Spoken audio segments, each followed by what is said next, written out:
I've mentioned SCHG in a few videos, and every time I do, those videos do really well, so thank you for that. That also tells me that people don't just want tickers, they want to understand why something works. So today I'm doing a full breakdown of my favorite ETF, SCHG, what it owns, why it performs the way it does, and who should not own it. Not so you run out and buy it, but so you actually understand what you're looking at. Because my goal here isn't for you to blindly buy a fund just because someone on YouTube said it was good, even if that someone is me.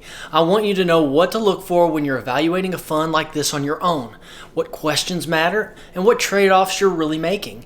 SCHG is simple, yes, but it's not basic. And understanding that difference is what turns investing from guessing into a strategy. Hi, I'm Greg Hardy, and welcome back to the channel, and thank you for being here. We cover all things personal finance, investing, and building a secure financial future. So if you are serious about taking control of your money and learning something new every week, make sure to subscribe to the channel and to like this video. It really helps the channel out and gets this information to more people who need it. Thank you. SCHG stands for Schwab U.S. Large Cap Growth ETF. And at its core, it's built to own large, established U.S. companies that are still growing their earnings at a strong pace. These aren't early stage startups or speculative plays. These are businesses that already dominate their space, generate real profits, and continue to reinvest and grow even bigger. SCHG follows a rules-based index, which means companies get included because they meet specific growth criteria, not because a manager likes them or thinks that they're the next big thing. What SCHG doesn't do is just as important. It's not chasing meme stocks, hype cycles, or tiny companies that need everything to go right in order to succeed.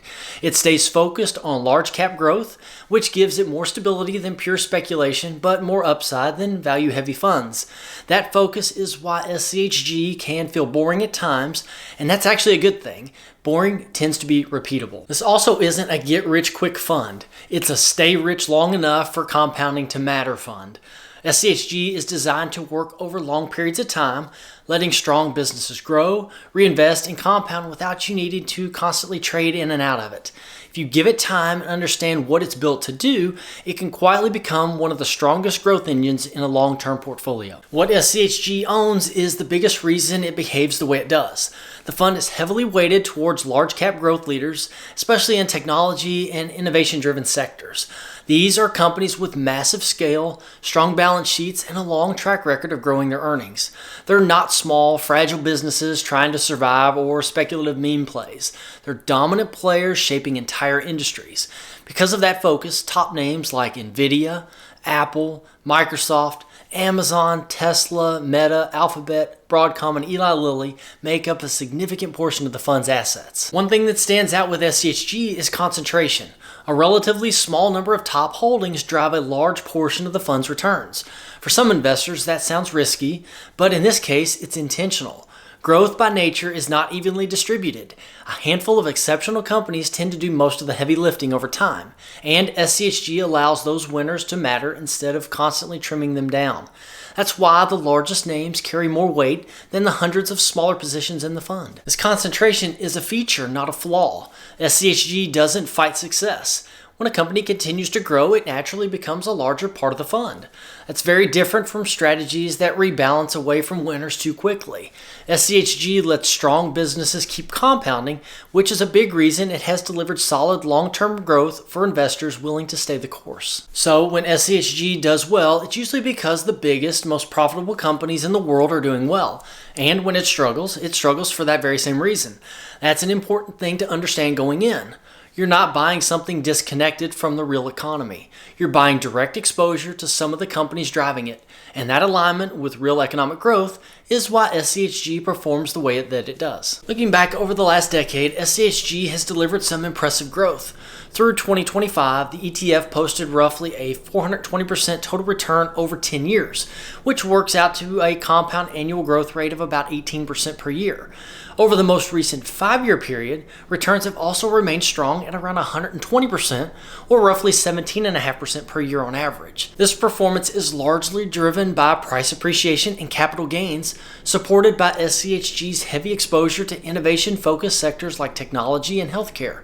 Large cap leaders such as Apple, Microsoft, and NVIDIA have been major contributors to that growth. With that said though, this level of growth does come with higher volatility. SCHG is concentrated in companies whose valuations are closely tied to future earnings expectations, which leads to larger swings both up and down. During the COVID market crash in early 2020, SCHG fell roughly 30% in a matter of weeks before rebounding faster than the broader market did. For that very reason, SCHG tends to be suited for long-term investors who don't need income today and who can stay disciplined during market downturns without panic selling. When you look at why SCHG has outperformed over time, it's less about timing or luck and more about how it's built. The fund has a low expense ratio of just 0.04%, which might not sound exciting, but costs matter more than most people realize. Every dollar not paid in fees stays invested and continues to compound over time. SCHG doesn't need to swing for the fences to win, it just avoids unnecessary friction. Another key reason is that SCHG follows a rules-based index. There's no fund manager making emotional decisions, trying to predict headlines, or jumping in and out of trends. Companies are included or weighted based on measurable growth factors, not opinions. That removes a huge source of underperformance that hurts many active strategies: human emotion. SCHG also benefits from something that most investors struggle with: letting winners run. When companies continue to grow and perform well, SCHG naturally allows them to become a bigger part of the fund instead of trimming them down too early. That's how compounding really works. The strongest businesses are given the time and space to keep doing what they do best. SCHG doesn't try to be smart, it just stays consistent, and consistency is powerful. Over long periods of time, a simple, disciplined structure often beats more complicated strategies that rely on constant decisions. SCHG's outperformance comes from staying in the game, keeping costs low, and letting time do most of the work. This is the part most people skip, but it's also the part that matters most. SCHG is a growth fund, and growth doesn't always win. In higher interest rate environments, growth stocks tend to struggle because future earnings are valued less. That means SCHG can underperform for stretches of time, sometimes longer than people might expect. If you go in thinking it only moves up, you're setting yourself up for disappointment. The drawdowns can also feel uncomfortable because SCHG is concentrated in large growth leaders. When the market pulls back, it can pull back hard. There will be periods where the fund drops more than the broader market does, and those moments test your patience. Nothing is wrong when that happens. It's simply the trade-off you make for higher long-term growth potential. Another downside that sometimes gets overlooked is income. SCHG is not designed to pay meaningful dividends. If you're relying on your portfolio for cash flow, this probably isn't the right tool for that job. Its role is growth, not income, and mixing up those expectations leads to frustration. This fund requires patience. If you sell during a down years, SCHG is going to punish you. Not because it's bad, but because you didn't respect what it's designed to do. Understanding that ahead of time is what allows this kind of strategy to actually work. SCHG is best suited for investors who are thinking long-term and understand that real growth takes time. If you're investing with a multi-year or even multi-decade horizon, this fund can make a lot of sense. It also works best when it's part of a diversified portfolio, not the only thing that you own. SCHG is a growth engine. It's meant to push performance, not carry the entire load by itself. This fund fits especially well inside retirement accounts, and a Roth IRA is a great example. Because SCHG focuses on growth rather than income, having that growth happen in a tax-advantaged account can be powerful over time. It's also a solid option for investors who don't want the stress of picking individual stocks, but still want the exposure to companies driving long-term growth in the U.S. economy. On the flip side, SCHG is not ideal for everyone. If your main goal is income, like I mentioned before, this fund is likely going to disappoint you.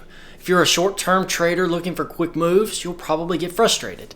And if market swings cause stress or second-guessing, SCHG can be emotionally uncomfortable during rough stretches. This fund requires patience. If you need excitement, you'll probably hate it. But if you value discipline, simplicity, and long-term thinking, SCHG can quietly play an important role in a well-built portfolio. SCHG works best when you think of it as a piece of the portfolio, not the entire strategy. For most people, that means allocation somewhere between 10 and 40%. For me personally, though, I'm at 50%. But that also depends on your risk tolerance, time horizon, and how comfortable you are with volatility. Younger investors or those with a longer runway may lean higher, while more conservative investors may keep it on the lower end. There's not a single right number. The key is choosing an allocation that you can stick with. Because SCHG is growth focused, it pairs well with broader market or value exposure. Combining it with a total market fund helps smooth out some of the ups and downs, while value or dividend-focused holdings can add balance during periods when growth underperforms. The goal isn't to eliminate volatility, it's to build a portfolio that doesn't rely on one style always winning. The easiest way to think about SCHG is as a growth engine. It's there to drive long-term appreciation, not to provide income and not to carry the entire portfolio by itself. When it's used intentionally and sized appropriately, SCHG can do exactly what it's designed to do. Quietly compound in the background while the rest of your portfolio keeps things stable. At the end of the day, investing isn't about finding the perfect fund. It's about understanding the tools you're using and having the discipline to stick with them when they're uncomfortable. Too many people jump from idea to idea, not because the investments are bad, but because they never fully understood what they bought in the first place. When you understand how something is built and what it's meant to do, you stop reacting to noise and start thinking long term. Funds like SCHG highlight an important truth about building wealth. Progress often feels boring, and patience rarely feels rewarding in the moment. The real advantage doesn't come from constantly tweaking your strategy, it comes from staying consistent while time does the heavy lifting. It's not flashy and it doesn't make for exciting headlines, but it's how real portfolios grow. Guys, this goes beyond SCHG. The bigger takeaway here is learning how to evaluate any investment you're considering. If you can clearly explain what you own, why you own it, and what could go wrong, you're already ahead of most investors. So I'm curious, when you look at your own portfolio, can you clearly explain why you own each investment? Or is there one that you're still unsure about? Now, if you found this video eye-opening, don't keep it to yourself. Share it with someone who you think needs to hear it. And if you want more practical, no-nonsense advice on building wealth and securing your financial future, then check out this video here. And also, please make sure to subscribe. Thank you for watching, and I'll see you in the next one.